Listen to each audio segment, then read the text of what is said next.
Seigneur Jésus,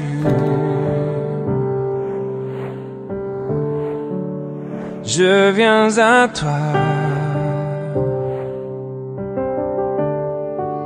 oh, tel que je suis.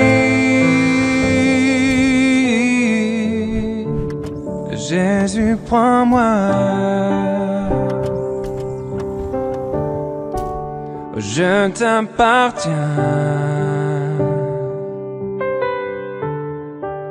oh, dès aujourd'hui. Oui, bien aimé, est-ce qu'ensemble nous pouvons acclamer encore pour son nom, s'il vous plaît?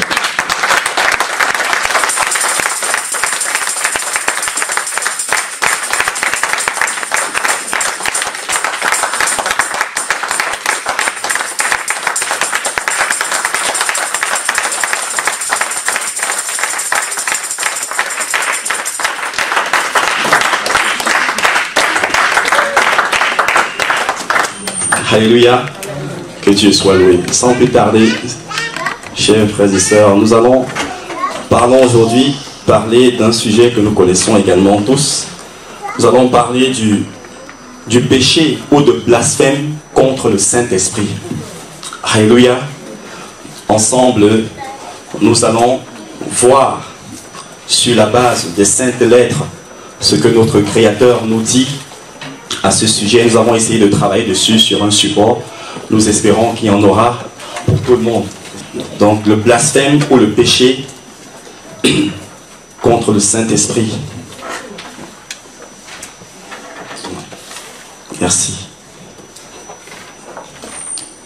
Que le Seigneur nous fasse grâce. Distribuons d'abord aux plus de 15 ans afin qu'il y en ait pour tout le monde, pour les grandes personnes. S'il vous plaît. Pour ceux qui étaient pas hier, qu'est-ce que le Seigneur nous dit là-dessus? C'est vrai que c'est un sujet sur lequel les enfants de Dieu craignent beaucoup de pouvoir, n'est-ce pas, commettre ce péché-là. Et il est important que le Seigneur nous enseigne clairement qu'est-ce que la parole de Dieu dit là-dessus, pour que lui-même, notre Père, puisse nous éclairer. Le blasphème contre le Saint-Esprit.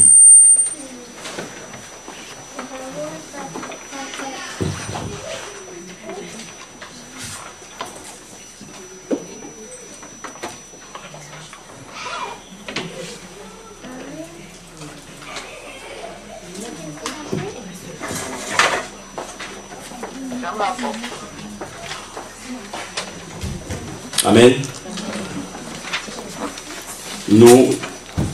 Nous savons que celui qui nous a été laissé par notre Créateur, le Seigneur Jésus, c'est le Saint-Esprit actuellement qui est dans le monde. Notre Seigneur n'est plus physiquement, c'est-à-dire avec le même corps qu'il avait pris, le même corps que nous. Le même corps, nous savons qu'il avait pris le même corps que nous possédons aujourd'hui pour venir sur la terre accomplir son œuvre. Et maintenant, il n'est plus là physiquement. Et comme nous le savons également, tant mieux pour nous, parce que s'il était là physiquement, ce serait terrible pour nous pour pouvoir le rencontrer. Alléluia. Peut-être il serait demeuré en Israël, notamment à Jérusalem. Et nous qui sommes ici en France, ceux qui sont en Afrique, ceux qui sont, n'est-ce pas, en Asie, ceux qui sont en Amérique, je pense que les dates de rendez-vous seraient plus compliquées que celles des opticiens. On appellerait pour dire je veux un rendez-vous avec le Seigneur, on va nous dire bon, il faut venir en 2019. Mais il a opté de partir, n'est-ce pas, physiquement parlant, et de revenir, mais en tant qu'esprit. Alléluia. Afin de pouvoir être en même temps partout dans le monde pour tout un enfant, pour tout, n'est-ce pas, tous les enfants de Dieu. Donc, c'est quoi le blasphème contre le Saint-Esprit? Nous allons voir ça ensemble. Avant, n'est-ce pas, d'aller, bien aimé, plus loin, nous devons comprendre que tout enfant de Dieu, n'est-ce pas, dépend du Saint-Esprit. Alléluia. Et ça pourra peut-être nous choquer ou certains. Le Saint-Esprit, comme nous allons l'enseigner, nous allons le voir ensemble, n'est pas, comme on l'a souvent mis, la troisième personne de la Trinité. Alléluia. Parce que la Trinité, pour Dieu, n'existe pas. Nous savons que sur le trône de Dieu, il n'y a pas trois personnes qui sont assises. C'est une seule personne. Alléluia. Donc la Bible nous dit, nous allons le lire ensemble déjà, Jean chapitre 4, pour que ce soit, n'est-ce pas, clair. Que le Seigneur nous éclaire là-dessus. Nous aussi, nous croyons en cela avant.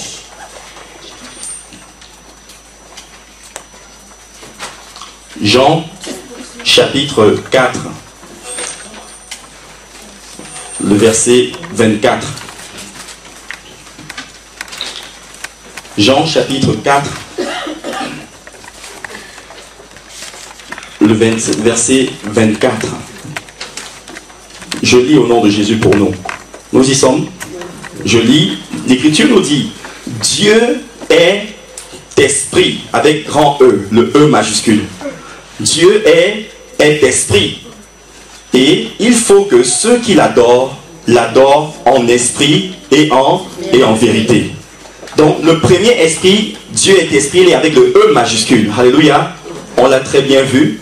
Et on dit maintenant, il faut que ceux, c'est-à-dire les enfants de Dieu qui l'adorent maintenant en esprit, maintenant avec le petit E. Alléluia. Donc que nous l'adorons avec notre esprit et aussi de cette manière, n'est-ce pas, dans la vérité. Alléluia. Donc, ça veut dire que Dieu est esprit. En d'autres termes, le Saint-Esprit, il est Dieu. Alléluia. Et on a mis le Saint-Esprit, troisième personne de la Trinité. On a mis le Fils Jésus comme deuxième personne. Nous allons voir encore dans 1 Jean chapitre 5. Lire ce que l'Écriture dit à ce sujet. Afin que le Seigneur nous aide pour, n'est-ce pas, la compréhension de la suite. 1 Jean chapitre 5, le verset 20. Là où il y a l'Esprit du Seigneur, il y a la liberté. Et notre Dieu voudrait nous enseigner dans la vérité de sa parole. Voilà pourquoi il ne voudrait pas qu'il y ait encore de confusion dans nos têtes. 1 Jean chapitre 5, le verset 20. La Bible dit, 1 Jean chapitre 5, le verset 20.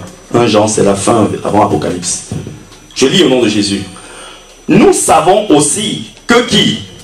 Le Fils de Dieu, qui est Jésus, alléluia, est venu, et que lui, le Fils de Dieu là, qui est Jésus, nous a donné l'intelligence pour connaître le véritable. La suite dit, et nous sommes dans le véritable Dieu, bien sûr, en son Fils, en d'autres termes, par le moyen de son Fils Jésus-Christ. Et la suite dit quoi? C'est lui qui Jésus qui est le Dieu véritable et la vie éternelle. Alléluia. Nous voyons donc que la Trinité n'est pas biblique. Alléluia. Nous allons encore exploiter un autre texte que nous avons vu hier, Actes des Apôtres.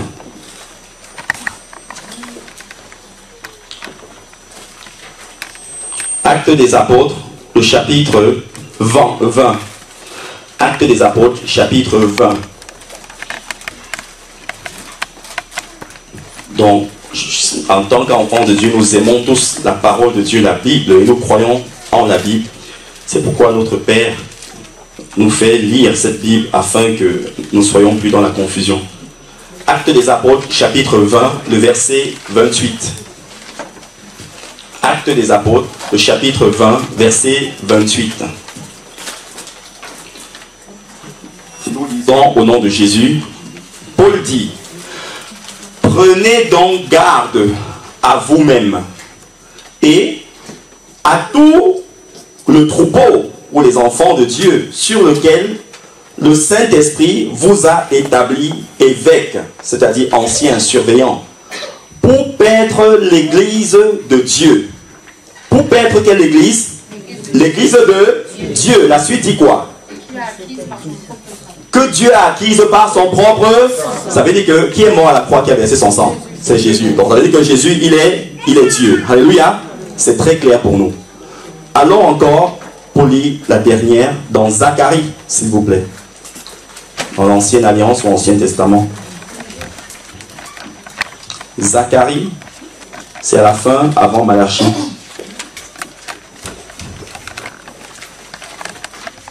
Zacharie, le chapitre 12.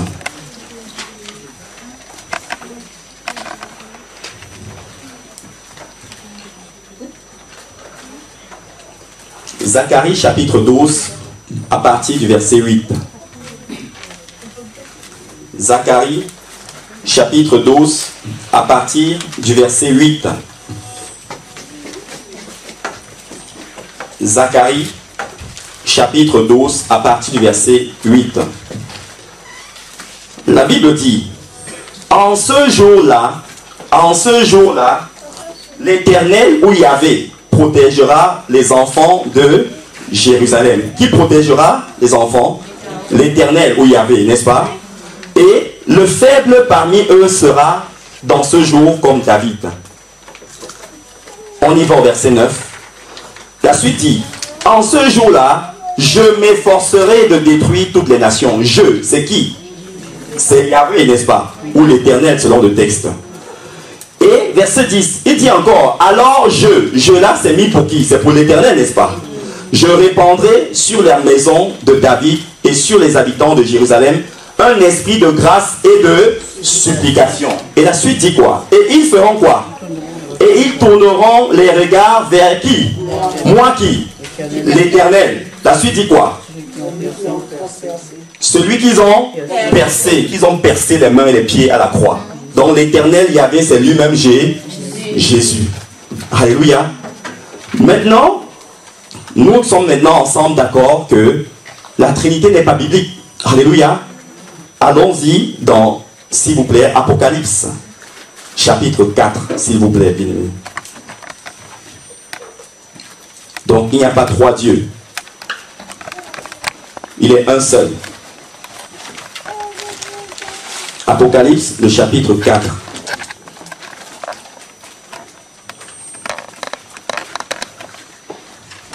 Versets 1 à 3. Apocalypse, chapitre 4. Le verset 1 à 3. Je lis au nom de Jésus. La Bible nous dit ceci. C'est l'apôtre Jean qui parle. Il dit, après cela, je regardais et voici une porte était ouverte dans le ciel.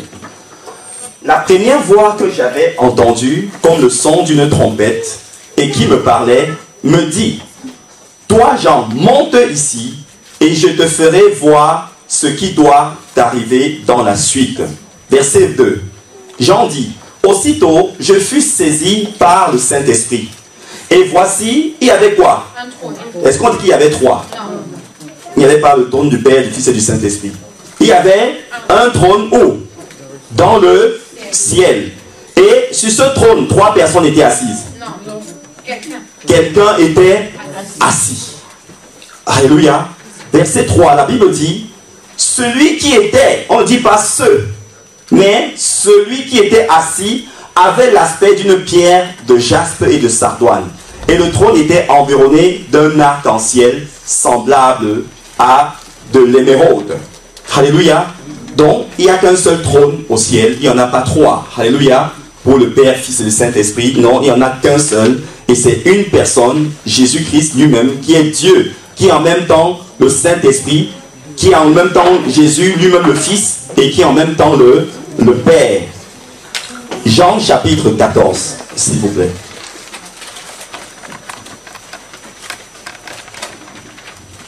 Jean chapitre 14, verset 6 à 10.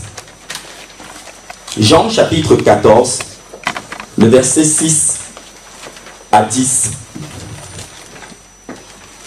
Jean, le chapitre 14, le verset 6 à 10. Je lis au nom de Jésus. Jean chapitre 14, verset 6 à 10. Jésus lui dit à Philippe, à Thomas, autant pour moi, Je suis, moi Jésus, le chemin, la vérité et la vie. Alléluia. Je suis le chemin, la vérité et la vie. Nul ne vient au Père que par moi. Donc, celui qui veut aller au Père, il ne doit pas passer par la Vierge Marie. Alléluia. Celui qui veut aller au Père, il ne passera pas par Bouddha, ou par Mahomet, ou par Krishna. Alléluia. Je suis le chemin, la vérité et la vie. Nul ne vient à moi, au Père que par moi. Verset 7. Si vous me connaissiez, vous connaîtriez aussi mon Père. C'est qui parle comme ça? C'est le Fils de Jésus, n'est-ce pas? Et dès maintenant, vous le connaissez et vous l'avez vu. Verset 8. Philippe lui dit, mais Seigneur, montre-nous le Père et cela nous suffit. Mais verset 9, Jésus lui dit, il y a si longtemps que quoi? Moi le Fils là, c'est moi le Père encore. Alléluia. Il y a si longtemps que je suis avec vous et tu ne m'as pas connu, Philippe. Celui qui m'a vu a vu le Père. Donc, le Saint-Esprit, c'est lui-même le Père, c'est lui-même Jésus. Et, alléluia, c'est ça. Donc, à chaque fois que moi, je vais prier la Vierge Marie, je vais prier Mahomet, je vais prier, quel que soit le nom, je suis sans le savoir, par ignorance, en communion avec les démons. Alléluia. Parce que le seul qui est le chemin, comme nous l'avons lu, c'est Jésus. C'est lui-même qui est Dieu. C'est vrai que dans notre compréhension humaine, c'est un peu difficile. On dit, mais comment ça peut se faire? Il est le Fils et en même temps le Père, il est Dieu. Alléluia. Et les saintes lettres nous le disent. Le blasphème contre le Saint-Esprit. C'est quoi? Bien-aimés, notre vie, comme nous le savons tous, chrétienne, d'enfants de Dieu autant pour moi, est rattachée au Saint-Esprit. Et nous sommes tous ensemble d'accord et enseignés dessus que la raison pour laquelle l'homme impie, qui est le dictateur mondial, c'est-à-dire le président mondial qui va bientôt apparaître, la raison pour laquelle il n'est pas encore, n'est-ce pas, paru, c'est parce que le Saint-Esprit est encore sur la terre.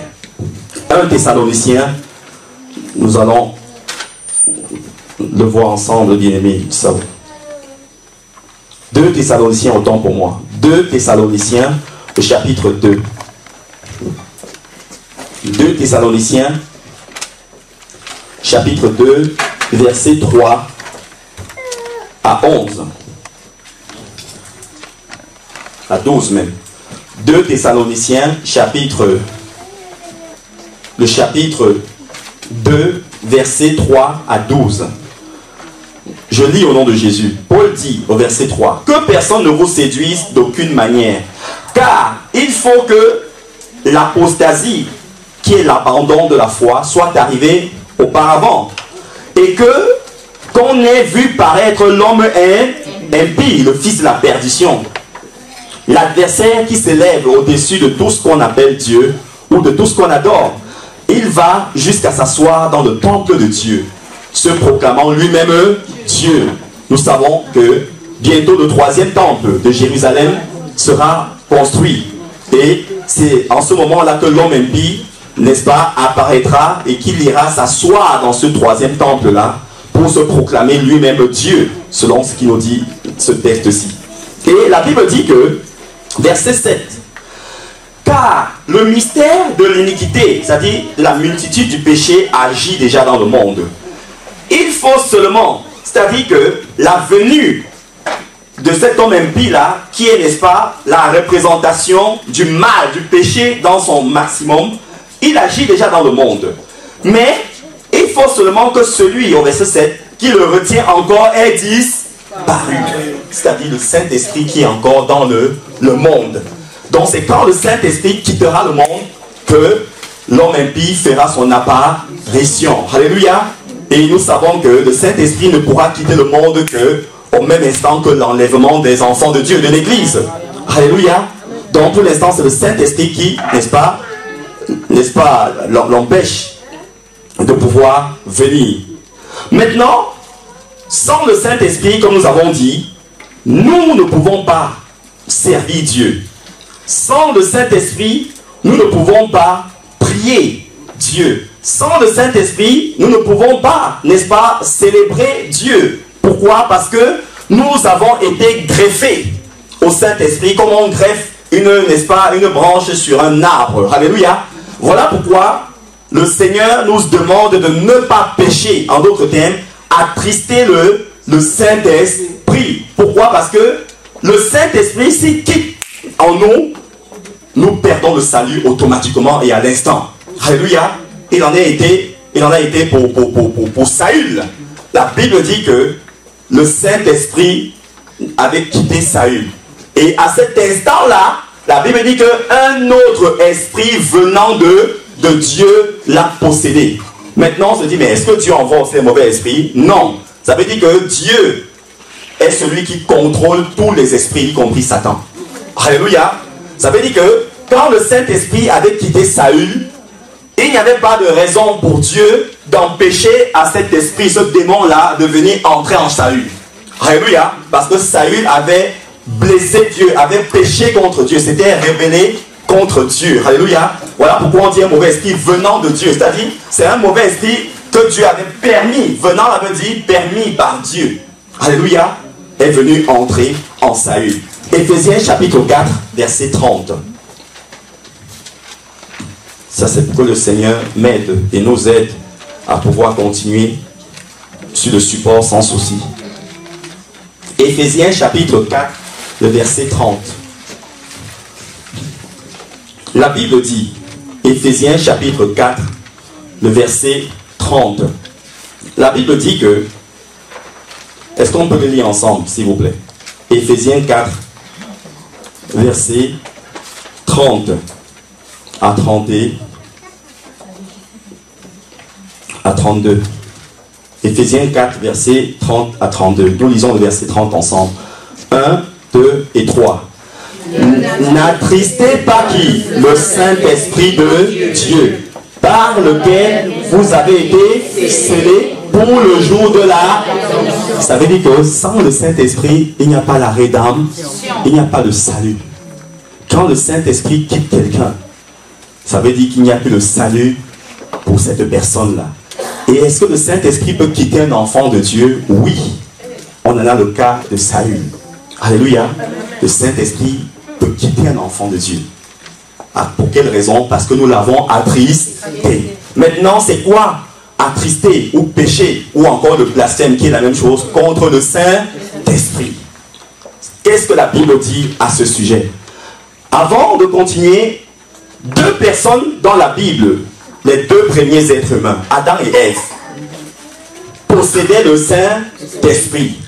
Et la particularité, c'est que le Saint-Esprit n'était pas seulement posé sur Adam et Ève, mais le Saint-Esprit habitait en eux. Alléluia. Parce que Genèse chapitre 2, le verset 7, nous dit que Dieu créa l'homme à partir de la poussière de la terre. Et la Bible dit qu'il souffla dans ses narines un souffle de vie. Et Jésus a dit dans Jean 14, je suis le chemin, la vérité et la vie. Dans d'autres termes, Dieu lui-même est entré à 100% dans Adam. Alléluia. Le Saint-Esprit habitait en lui. Et pareil pour Ève. Mais maintenant, Dieu, comme on le sait, va dire que le jour où vous pécherez, vous mangerez le fruit de cet arbre, ce jour-là, vous mourrez. Le jour où vous pécherez. Et la Bible dit que un jour pour Dieu sont comme 1000 ans. Voilà pourquoi ils n'ont pas atteint 1000 ans. Alléluia. Le jour où vous pécherez, vous mourrez. Maintenant, quand ils ont mangé le fruit là, est-ce qu'ils sont morts tout de suite physiquement? Non. Donc on parlait de la mort spirituelle. En d'autres termes, le Saint-Esprit les a quittés. Alléluia. Et qu'est-ce qui va se passer? Nous savons également par la suite que Dieu va de nouveau regarder la terre. Et il va rencontrer un homme qui, sincèrement, parce qu'après ce péché-là, la terre, les hommes, l'humanité est tombée dans le péché. Parce que Caïn, après, a tué son frère Abel, tout ça, et ainsi de suite. Mais la Bible nous dit que quand Dieu va regarder sur la terre, dans Genèse chapitre 4, verset 26, que je voudrais, s'il vous plaît, que nous puissions lire, ça va beaucoup nous aider. Genèse chapitre 4, le verset 26. Nous allons bientôt attaquer le support. Genèse chapitre 4, verset 26. Nous y sommes. Je lis pour nous au nom de Jésus. La Bible dit, Seth, qui était le petit-fils d'Adam et Ève, Seth eut aussi un fils. Il avait eu un enfant et il appela du nom d'Enoch. La suite dit quoi? C'est alors que l'on commença à invoquer le nom de... Ça veut dire que quand Adam et Ève avaient péché, on invoquait plus sur la terre le nom de l'Éternel jusqu'à la naissance de Enoch. Alléluia. Donc, quand Adam et Ève ont péché, le Saint-Esprit a quitté la terre. Voilà pourquoi il y a eu ces meurtres-là, Caïn, Abel, toutes ces choses-là. Et c'est quand Dieu va voir la naissance d'Enoch, et Enoch avec un cœur droit. Et Dieu de nouveau a ramené le Saint-Esprit sur la terre. Mais il était posé sur Enoch, mais il n'habitait pas en Enoch. Donc en d'autres termes, c'est depuis que Jésus est mort et ressuscité que de nouveau, quiconque ouvre son cœur à Dieu, voit le Saint-Esprit de nouveau venir habiter en lui. Maintenant, Enoch reçoit le Saint-Esprit. Et nous savons tous, dans Genèse chapitre 6 maintenant, on voit au verset 1 que lorsque les hommes ont commencé à avoir des enfants, et parmi ces enfants il y avait des filles, la Bible dit que les fils de Dieu, Genèse 6 verset 1, verset 1 à 6, Genèse 6 verset 1 à 6, on va le lire. Genèse 6 verset 1 à 6, c'est des choses que nous connaissons, alléluia. Lorsque les hommes eurent commencé à se multiplier sur la face de la terre et que des filles leur furent nées, ça veut dire que quand ils avaient des enfants garçons, il n'y avait pas de problème. C'est quand ils ont commencé à avoir des enfants filles. Et la Bible dit, verset 2, que les fils de Dieu, c'est-à-dire les anges qui étaient au ciel, les anges qui sont avec le Seigneur, les fils de Dieu ont vu que les filles des hommes étaient belles. Et ils ont pris pour femmes parmi toutes celles qui le choisissent. En d'autres termes, il y a eu rencontre, nous comprenons le sens, alléluia, entre ces anges et les filles des hommes. Et verset 3, l'Éternel dit, mon esprit ne restera pas à toujours dans l'homme, car l'homme n'est que chair, et ses jours seront dorénavant fixés à 120 ans. Alléluia. Donc, quand Enoch reçoit le Saint-Esprit, à cause de l'acte qui va suivre dans Genèse 6, le Saint-Esprit de nouveau quitte la terre. Maintenant, troisième phase, c'est Noé. Noé, la Bible nous dit que Noé était aussi un homme intègre et droit. Mais il va recevoir aussi le Saint-Esprit posé sur lui, mais qui n'habitait pas en lui. Maintenant, la Bible nous dit dans Genèse chapitre 9, verset 20 à 22. Genèse chapitre 9, verset 20 à 22. Je lis rapidement. La Bible dit que Noé commença à cultiver la terre et planta de la vigne, des raisins. Verset 21. Il but du vin, s'enivra et se découvrit au milieu de sa tente. On dit maintenant, verset 22, Cham, père de Canaan, c'est-à-dire qui était l'un des fils de Noé, il vit la nudité de son père et il le rapporta dehors à ses deux frères. Et nous avons vu la signification de il vit la nudité de son père. Lévitique chapitre 18 verset 8. Lévitique 18 verset 8.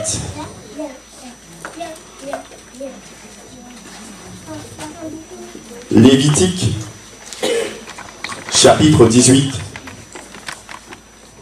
le verset 8. Nous y sommes. On lit ensemble au nom de Jésus le verset 8.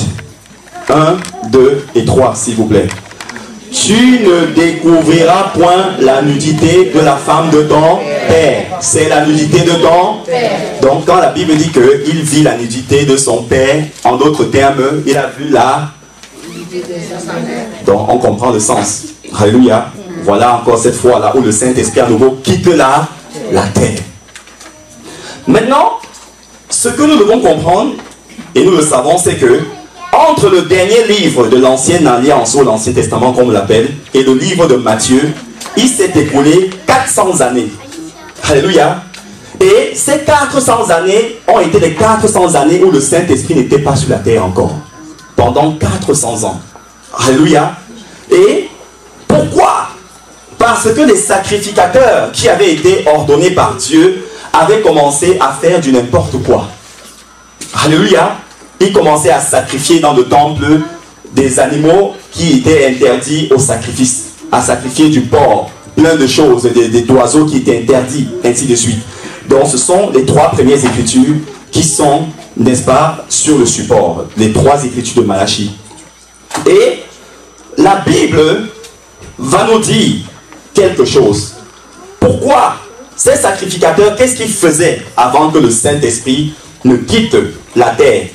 Quand ils ont commencé à pécher, Dieu a commencé à donner les avertissements par le prophète Ézéchiel de ne pas continuer de pécher contre Dieu. Mais ils n'ont pas compris. Et ils continuaient de pécher et ils commençaient à, n'est-ce pas, à fixer sur les murs du temple des figures, voilà, de serpents, d'animaux, ainsi de suite, ainsi de suite. Et c'est ce que nous allons commencer à voir dans Ézéchiel, le chapitre 28, qui est la 4e écriture du support. Ézéchiel, chapitre 28. Donc, quand on parle de blasphème,